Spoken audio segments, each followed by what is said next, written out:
안녕하세요. 오늘은 음양 오행 중에서 토에 대해서 설명을 드리도록 하겠습니다. 토는 한자로 봐도 땅에 해당하는 거죠. 땅은 우리가 오행 중에서 움직임이 가장 없는 오행에 해당합니다. 산, 땅, 들 다 움직임이 없는 거죠. 그래서 우리가 토를 신용이다, 변함이 없다 이런 의미로 해석을 하게 됩니다. 그래서 여기에 보면 토는 땅이다, 땅으로 그냥 그대로 이해하시고 이미지를 각인시켜도 됩니다. 그 다음에 산 자체로 그대로 보셔도 됩니다. 이제 그런 부분들은 다 움직임이 적죠. 너무 없기 때문에, 움직임이 적기 때문에 문제입니다.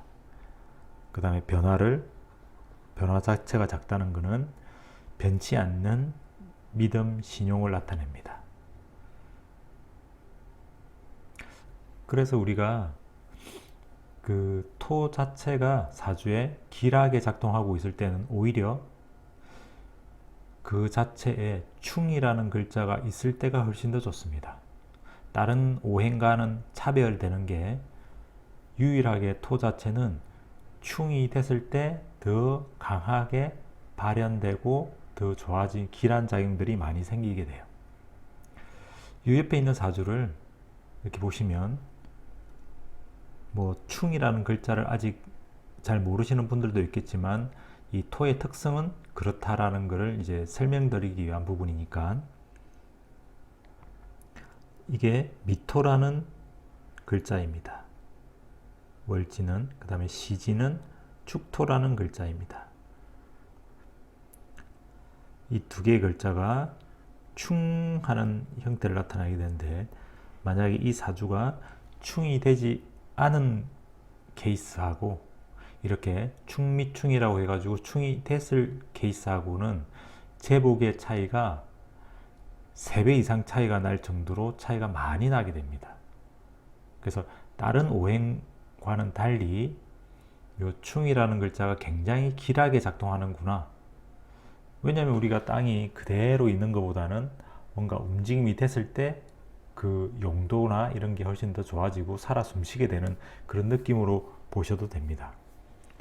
그래서 이게 만약에 갑자시가 된다든지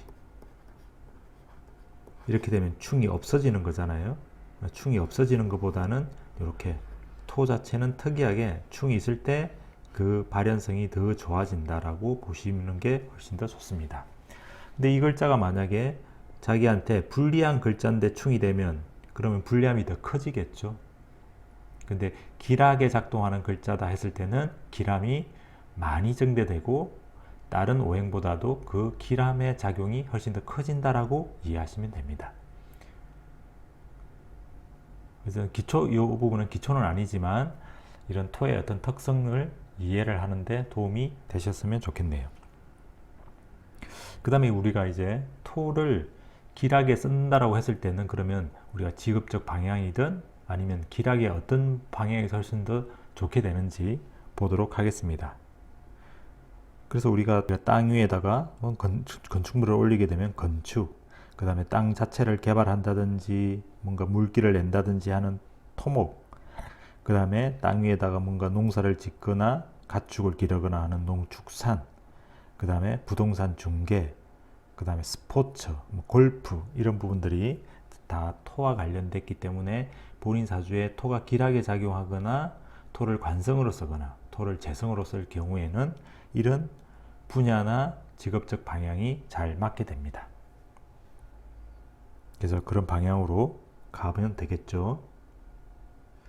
자, 그 다음에 이제 이 부분은 이전과 마찬가지로 동일하게 이제는 그대로 다 외우셔야 됩니다. 자, 아까 얘기한 것처럼 토는 목화, 토, 금수 중에서 토는 인의 예지 신 중에 신에 해당한다. 믿는다 라는 부분이고 그래서 신용이 있다.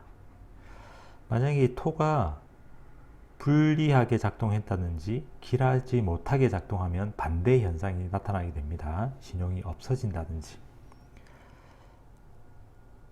그 다음에 기의 속성은 모든 만물을 번식시킨다. 토든 뭐 나무를 길러내기도 하고 물을 쓰임을 더 만들어내기도 하고 하는 부분들이 있는 거죠.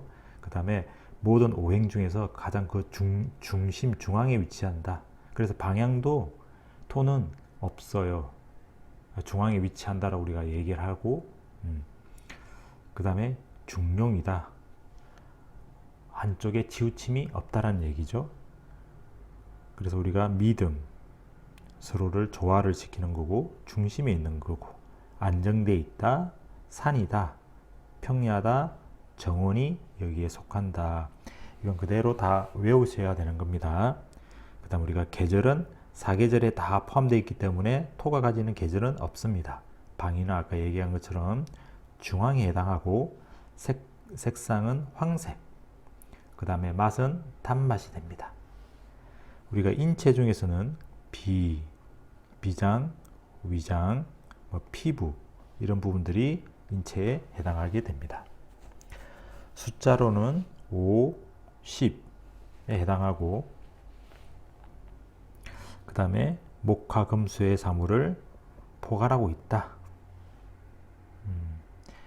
자, 그래서 우리가 여기서 이제 활용할 수 있는 부분들은 숫자를 5, 15로 활용한다든지 색깔을 황색으로 쓴다든지 그 다음에 이제 중앙은 우리나라를 치면 중앙이 충청도죠. 충청. 그 다음에 뭐 대전. 본인한테 토가 부족하다든지 이럴 경우에 지역적 방향으로는 이런 쪽이 또 도움이 됩니다. 그 다음에 우리가 토를 또 중국에 해당하기도 하고요. 그래서 토가 꼭 필요한 경우는 중국하고의 어떤 지역으로 이동하는 것도 괜찮습니다. 다음에 이제 토가 너무 많을 경우 아니면 토가 문제가 생길 경우에는 비장이나 위장이 약하게 작동할 수 있는 부분도 이제 우리 신체 부위를 할 때는 관련이 있으니까 이해를 하시면 되겠죠. 그 다음에 우리가 이제 건강을 볼 때 토가 너무 많은데, 예를 들어서 토가 한 3개가 되는데 사주에 금이라는 에너지가 없으면 토가 금의 문제보다는 토의 문제가 또 생기게 돼요. 또 이런 이치들도 있으니까 요거는 이제 참고사항으로 기억해 놨다가 이해를 하시면 되겠습니다. 이제 그건 왜 그럴까요? 이제 상식적으로 생각을 해보면 여기가 많다는 얘기는 아주 그냥 에너지가 꽉 차 있는 거죠. 많이 먹었다라고 보셔도 되고, 금이 없는 건 배출되는 곳이 없는 거예요. 그럼 배출되는 곳이 없는 요 금기도 약해서 문제가 되겠지만 요 토라는 에너지 자체에도 문제가 생기게 됩니다. 빠져나갈 곳이 없으니까 거기가 막히고 순환이 안 되고, 그러면 이제 비위장에 해당하는 우리 인체 부분에서 문제가 생긴다라는 것을 그대로 이해를 하시면 되겠죠. 없어도 문제지만 많아도 문제다라는 것을 이해하시고, 만약에 근데 토가 이렇게 있어도 금이 2개 정도로 적당하게 이렇게 또 있다면 또 문제가 이거 자체로는 문제가 없는 겁니다. 이거 자체로는 토의 활력을 또 불어 넣어주는 거기 때문에 또 문제가 없게 됩니다. 자, 오늘은 토에 대해서 간략하게 알아봤고요. 다음에는 우리가 금에 대해서 알아보는 시간을 또 가지도록 하겠습니다. 또 다음 시간에 찾아뵙도록 하겠습니다.